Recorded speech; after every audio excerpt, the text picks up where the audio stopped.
Castlevania. So few games have made such an impact in the industry as this series has. In its 37 years of existence, this iconic series has had multiple iterations, gameplay styles, remakes, and reboots. What started off as a small trilogy of horror platformers on the NES back in 1987 has fully grown into a legendary series with a cult following to match. Spanning across 33 games, 20 different consoles, tie-in comics, and 2 Netflix adaptations, there was a style of gameplay and media for almost everyone. We had the classics leaning towards fair but challenging action platforming, reminiscent to the game that started it all. We had some focusing on more of the RPG mechanics and exploration, a short-lived online co-op game with characters from most of the games, a fighting game with flashy finishing moves and reimagined anime-styled characters, a reboot that was a complete retelling of the main timeline that was styled around the hack-and-slash action games of the late 2010s. We even had an arcade rail shooter, lewd pachinko machines, and even some mobile games we don't like to talk about. But with all that said, the things that have always remained the same across all these different forms of media are the core aspects of what make Castlevania, well, Castlevania. I mean, if there was like a mandatory checklist of ingredients to what makes a great Castlevania game, it would be a dangerous landscape that leads to an evil castle that takes many shapes and forms. A castle that has become a symbol synonymous with the series as a whole. A killer soundtrack that reflects the iconic gothic atmosphere and an art style the series has always been famously known for. And a hero brave enough to face the dangers and horrors that lie ahead. But what's the point of having all this without an iconic villain to match? Herein lies our series antagonist, Vlad Tepes, aka the Dragon, but most famously known as Dracula. I mean, how often do you hear stories where a family bloodline have a sworn duty to defend the world from an evil vampire that not only has a grudge against mankind, but also has a grudge against the family itself? That their feud goes so far back that their destinies have been intertwined since the very beginning.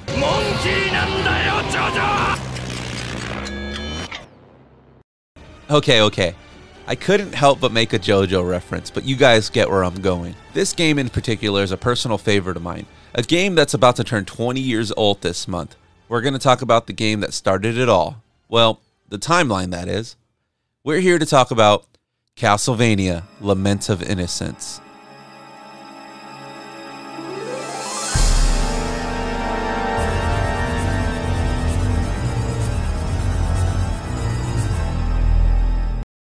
Now, before we get to the nitty-gritty that is Lament of Innocence, we have to acknowledge the 2 games that came before, because these 2 titles played a huge role in how Lament was going to be developed. Let me take y'all back in time right quick. The year is 1996. The world had Beanie Baby fever, kids were turning into liquid metal, and everything was rad and extreme. Lastly, Nintendo had just released their 6th generation console, the N64, with the little game starring the world's most famous Italian plumber for the first time in 3D. The gaming landscape was never the same after Nintendo proved that they could take their iconic series and make the leap into the 3rd dimension of gaming. This was the generation of gaming where every developer with a well-known IP was scratching their heads trying to find a way to revitalize their own series into 3D. So if Konami wanted their Vampire Hunter series to stay relevant, they were going to have to dish out their own 3D game, quick. Around this time, Konami had 2 teams working on 2 drastically different Castlevania games, one of which was being developed for the new Sony PlayStation and Sega Dreamcast.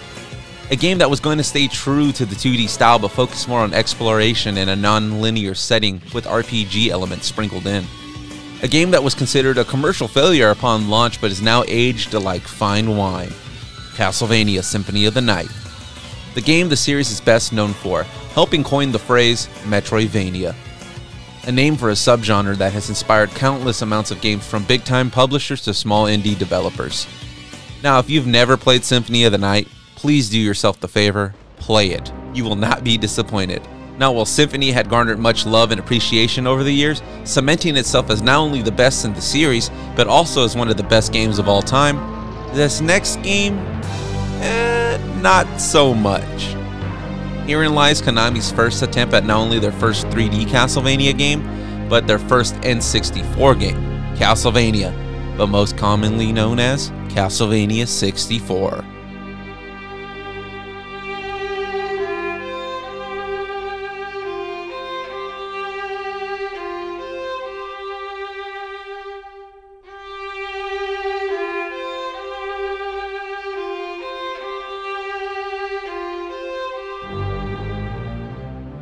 Now, in order to make up for what they thought was a commercial failure at the time, crazy, I know, Castlevania 64 was promoted and advertised heavily only a month after Symphony of the Night's release.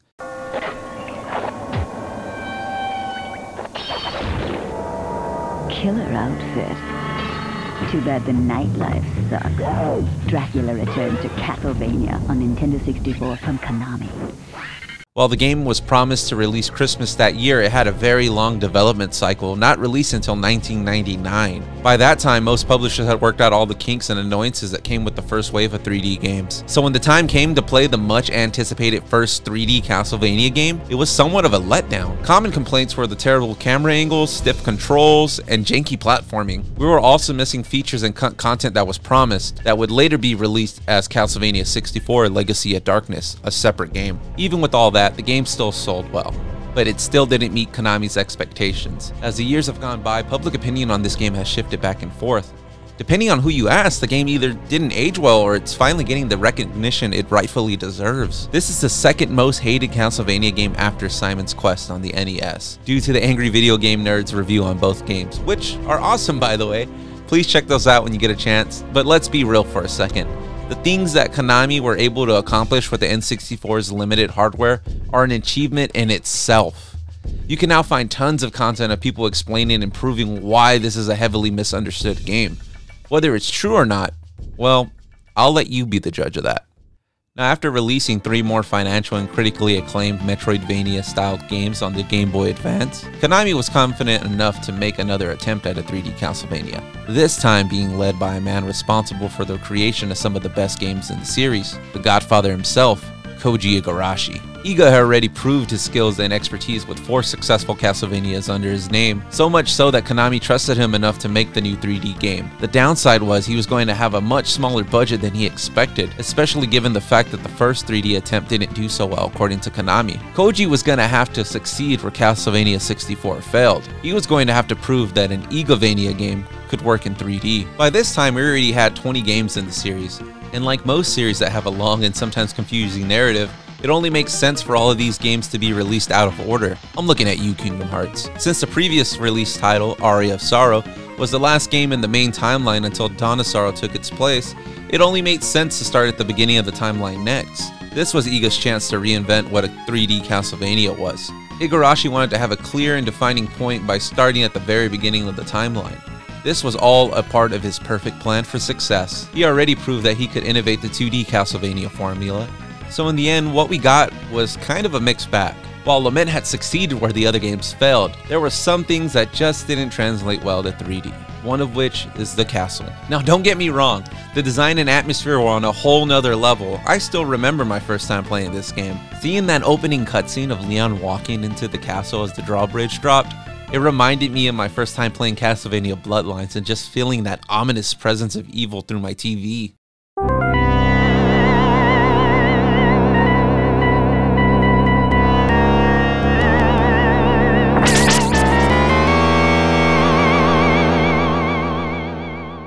The more you explore the castle, the more you start to notice how Lament differs from the 2D maps. For starters, Lament's castle isn't one giant interconnected map like the games Iga produced before. Instead, what we get is a central hub that allows us to choose between 5 different sections of the castle. While you get to tackle the sections in whatever order you please, they never really feel connected. It's kind of like Mega Man X. You had the freedom to choose what order you wanted to tackle the stages, and after defeating all the stage bosses, you fought the final boss, Sigma. That's kind of how this game operates, but on a much grander scale. While it's exciting to explore this dark atmospheric castle, you do quickly find out that there's not many shortcuts or any huge incentives compared to the past games for exploring. It also doesn't help that majority of the hallways feel wide and empty, never really capturing the essence and the chaos of the 2D maps. As you progress through the game, you're going to instinctively search for the most optimal path to the stage bosses, eventually finding yourself in a gameplay loop. Starting a level goes somewhat like this. Choose an area or zone or stage you want to tackle. Clear some rooms. Unlock new combat skills what seem at random. Check your map. Find save points along the way. Save your game. Fast travel back to the shop. Buy and sell your items. Fast travel back to your last save point. Save again. Keep moving forward towards the stage boss. Check your map, clear some rooms, check your map some more, solve puzzles to get to stage boss, fight and defeat the stage boss, head back to shop to buy and sell more items. Then head back to the castle hub, choose another stage, and repeat those steps till you defeat the 5 main bosses to reach the final boss. Now I know it sounds like I'm just bashing and oversimplifying Lament's gameplay, but that's not my intention at all. So let me set the record straight. I love this game, imperfections and all. So much so that this was the game I decided to do my first video essay on. But I would be lying and doing you, the viewer, a disservice if I wasn't being completely honest about the things I love and hate about this game. So let's get to it. Now I know that example I gave you sounded super repetitive and boring, but what makes the backtracking and exploring all the while is the music. This is your chance to throw on your headphones because, oh my god, is it good.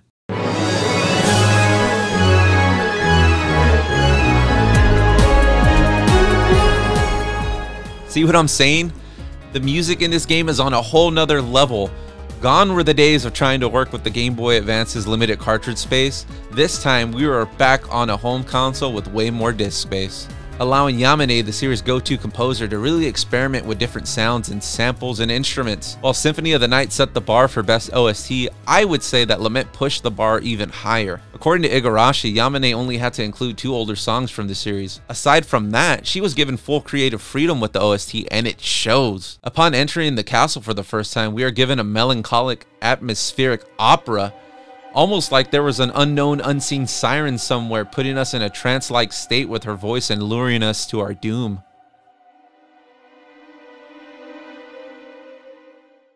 Then we have the Anti-Souls Lab track, which is a certified Castlevania banger.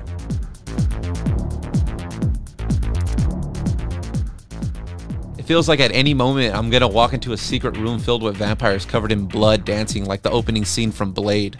While all of these songs are amazing pieces of work, one of my favorite tracks would have to be The Garden Forgotten by Time, a song that shows off Yamane's orchestral composition skills. It is a perfect example how beautiful and magical Castlevania music has always sounded and felt to us longtime fans.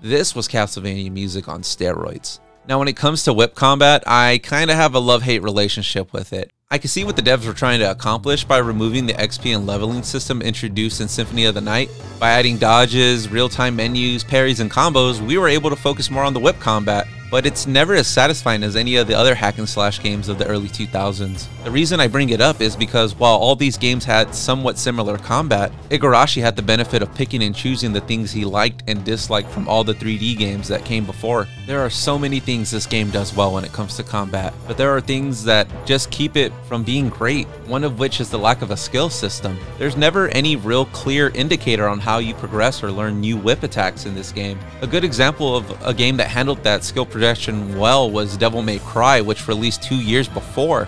DMC used orbs as a currency that you would earn by defeating enemies, giving you the options to spend those orbs on leveling up Dante's skills or learning new attacks. That gave you a reason to backtrack or go out of your way to defeat more enemies so you could buff your character.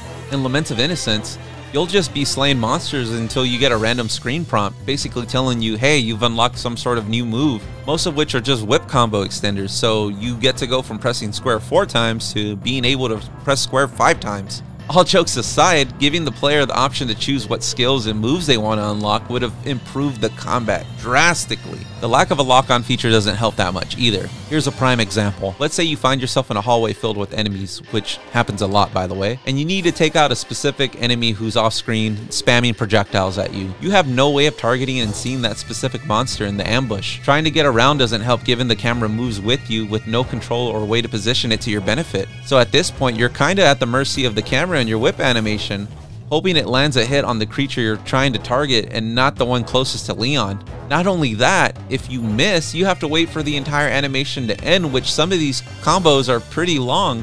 It's not like Castlevania never had the lock-on feature. It was first introduced in Castlevania 64, and most games that were in this genre made this feature mandatory to avoid the example I gave you. So why Iga removed it, I have no idea. Now that we've covered the negatives of the combat system, we could talk about what the combat system does right, the sub-weapons. The sub-weapons are sick. Sub-weapons have always worked the same across most Castlevania games. Daggers are always thrown as a fast, straight projectile. Axes are thrown slightly slower in an arch to hit flying enemies. Holy water is basically a staggering damage projectile if you manage to hit your target. And crosses work like a holy boomerang that can pass through multiple enemies. Now in Lament, you could do way more than that. This game stays true to the OG game by having you collect orbs after defeating each boss, but this is where things get a little bit more interesting. Unlike the OG games that had you collect the boss orb after defeating them to end the stage, Lament allows you to equip these orbs to alter the way your current sub-weapon operates. Our Belmont now has the ability to use any sub-weapon in 5 to 6 different ways, which you can manage by instantly switching through the real-time menu. Once you start progressing and collecting more orbs and relics, you can change up the gameplay style significantly, going from standard projectiles to crowd control, aerial projectiles, shields. These are just a few examples of what our Belmont boy can do, giving us, the player, 42 unique attacks at our disposal. Just for sub-weapons. That's insane. That's not even including your starter whip, which can be upgraded with 3 different types of elements. You can obtain these by finding the super well-hidden elemental bosses scattered throughout the castle. And trust me, these bad boys aren't just for cosmetics. These actually have damage buffs to enemies weak to certain elements. These aren't easy to find, by the way. You can completely miss these fights and upgrades on your first playthrough. So while this game doesn't manage to have a ton of secrets like the OG games, Igarashi did manage to leave a few surprises for us diehard fans. As always, Ayami Kojima's soft melancholic art style matched perfectly with Yamane's music. Looking at the game's cover, you could just feel the grief and sorrow surrounding Leon, as if the darkness surrounding him was almost swallowing him whole. You knew that this was going to be something we've never seen before in a Castlevania game. If you couldn't tell by the cover, story is everything to Iga. While we did get small cutscenes in the 4 previous titles, they were never on this level. Most of the time they were just sprites with text boxes with lovable yet goofy dialogue, giving us such classics like "Die, monster! You don't belong in this world!" or Dracula's famous "What is a man?" speech. Iga made sure you knew this was a serious story just by the amount of cutscenes in this game and how dramatic the overall tone was going to be. I could even argue that these cutscenes are a pivotal part of the overall experience, and by skipping these, you would just be doing yourself a huge disservice. Now, I'm not saying this is some award-winning voice acting, but you can see how much they were trying to improve on the game's past attempts of voice acting. Also, fun fact about the voice of Leon, Dave Wittenberg, he also voiced Kakashi in Naruto. Now, I know looking at the cutscenes now, some would say that the animations haven't aged well, especially the awkward facial animations and body movements, but don't let that stop you from enjoying them. This is gold here. There's an allure to the campiness in the voice acting. Playing or watching, you know it's a product of its time. A product that in some ways ahead of its time, but that's what gives it its charm and appeal that you can't really express into words.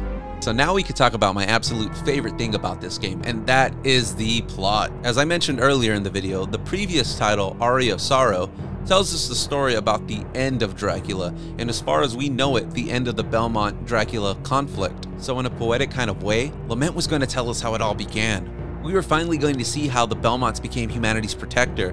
Most importantly, we were going to see the creation of the vampire Lord Dracula, who would forever curse God and terrorize humanity. Okay, so before I go into full detail of the story, this is your chance to, end the video here and go play it.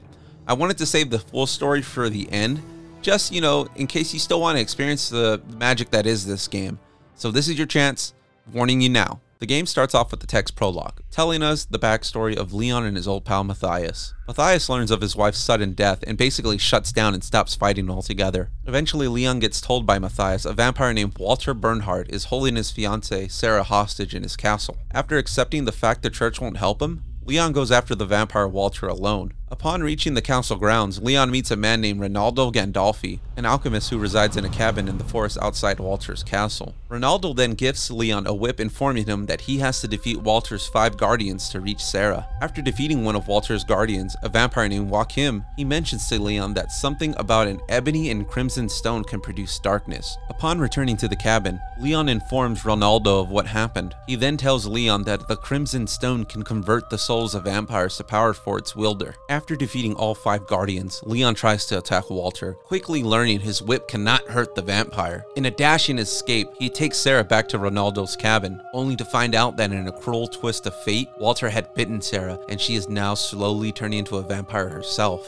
Ronaldo then tells Leon he must sacrifice Sarah to make his whip effective against the vampire. Overhearing their conversation from outside, Sarah begs for Leon to kill her and use her soul for the ritual, to use her sacrifice as a way to prevent others from sharing her fate. After completing the ritual, Leon has what he needs to kill Walter. He is now in possession of the famous vampire killer whip. With the loss of Sarah heavy on his conscience and the vampire killer in his possession, Leon heads back to the castle to finally defeat Walter. Upon his defeat, Death appears to take Walter's vampire soul and offers it to his new master, Matthias. Matthias then informs Leon that he was the one who orchestrated this whole thing, that he used everyone as a means to obtain Walter's soul to convert it to power for himself with the Crimson Stone, telling Leon that he chose to abandon humanity to curse God for all eternity for taking the one he loved most. Matthias then offers Leon a life of eternity also, but is quickly turned down by the man he once considered a brother. Matthias, hurt by the rejection from someone he thought would understand him the most, then orders Death to kill Leon. Leon quickly defeats Death and vows that the Belmont clan will hunt Matthias down and destroy him one day. From that day forward, the Belmont clan would hunt the Knight.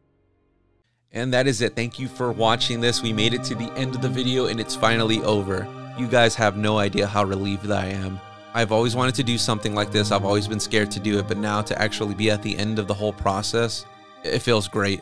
It actually gave me some perspective to all the other content creators that I watch who make content like this and just make me appreciate it even more than I already did. The amount of work and time and research that goes into making content like this is on a whole nother level, but I'm glad I got to do it. Now, normally at the end of these videos, I like to ask you guys, the viewers, to comment what you thought about the video or the subject, but I'm not going to do that this time. What I'm going to do is I'm just going to ask a simple thing of you guys to reflect. And what I mean by that is I want you to reflect on a game that has sentimental value to you. I don't care if it's a good game, a bad game. I just want you to reflect, because sometimes we forget that these games that we grew up playing, while they were good ways to pass the time, we never take the time to reflect on how it made us feel at the time or makes us feel even now.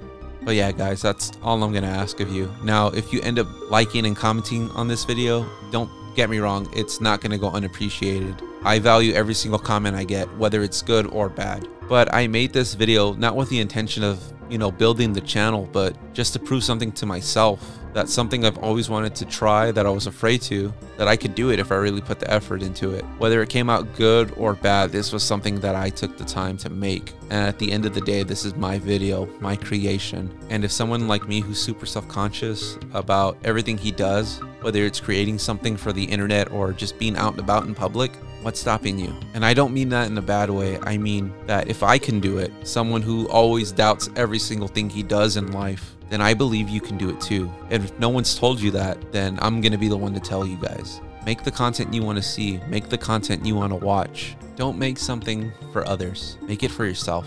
And I'm gonna end the video right there. Again, thank you for everyone who's been watching these videos. Thank you to the people who have been commenting or just reaching out to me, whether it's on Discord, Facebook, Twitter, Instagram, all the social medias that exist now. Again, thank you. This has been Almighty Josh, and hopefully I'll catch you guys in the next one. Peace. Love you guys.